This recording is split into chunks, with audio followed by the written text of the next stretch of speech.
एक महीने से ऊपर हो गया है। विजिटेशन की एप्लीकेशन वालिदैन की जाने से लगी हुई है कि वालिदैन को इजाज़त दी जाए जब तक बच्ची की कस्टडी का मामला डिसाइड नहीं होता कि वो शेल्टर होम में बच्ची को विजिट कर सके। आज उन्होंने इस केस में चौथी बार दलाइल दिए हैं। विजिटेशन एक अनएलिएनेबल राइट है। वालिदैन का बच्चे से मिलना इतना अनएलिएनेबल राइट है कि MLO की दरखास्त हाईकोर्ट सुन रहा था, जिसका मुलाकात से या मुलाकात के हवाले से जिसमें कोई प्रेयर या ग्राउंड नहीं था, उसमें भी अदालत ने इस बात को रिकॉग्नाइज किया कि 5 महीने हो गए हैं वालिदैन बच्ची से नहीं मिले हैं, और उन्होंने ना सिर्फ इजाजत दी मुलाकात की, बल्कि उन्होंने एक फैमिली जज की ड्यूटी लगाई कि वो बच्ची को जाके मनाएंगे और अगर उसको कोई डर और खौफ है वो दूर करेंगे और उसे राजी करेंगे कि वालिदैन से मुलाकात करे।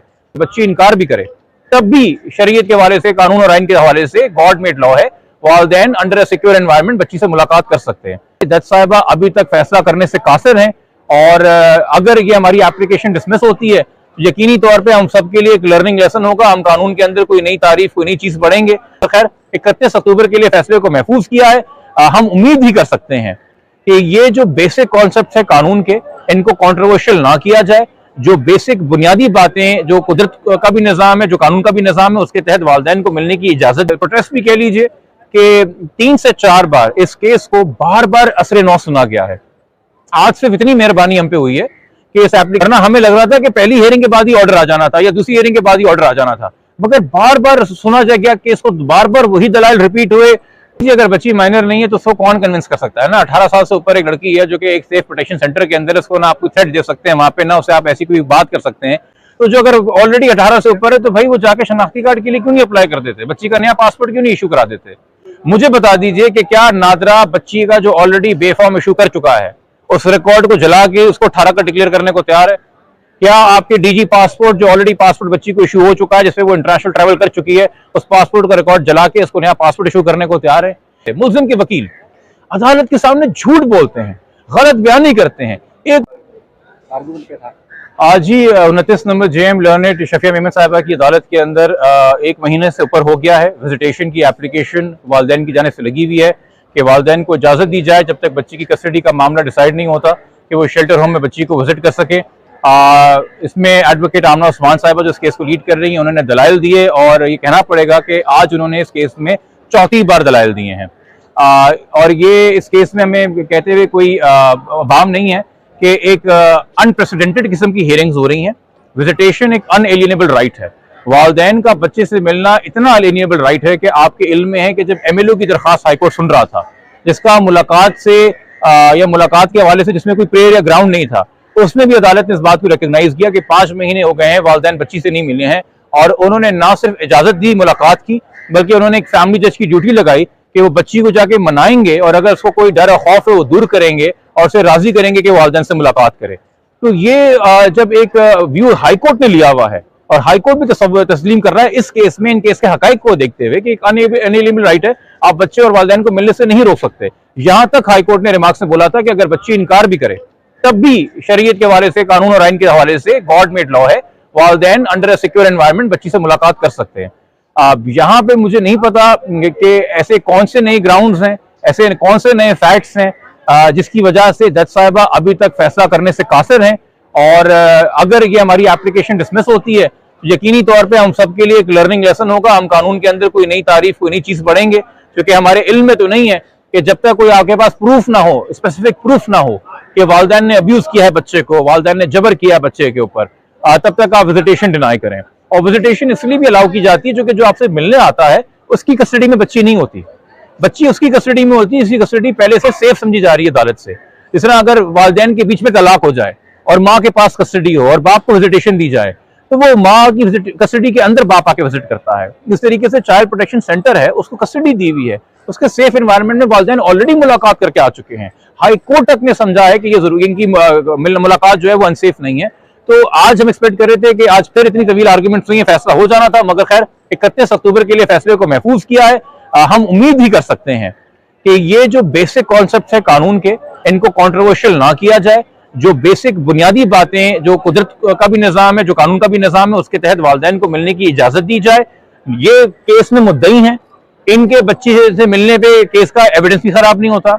एक बच्ची को एक सेफ एनवायरनमेंट में चाइल्ड प्रोटेक्शन सेंटर में मिलकर बरगला भी नहीं सकते उस हवाले से। ये बच्ची को कोई नुकसान भी नहीं पहुंचा सकते, ना पहुंचाना चाहते हैं।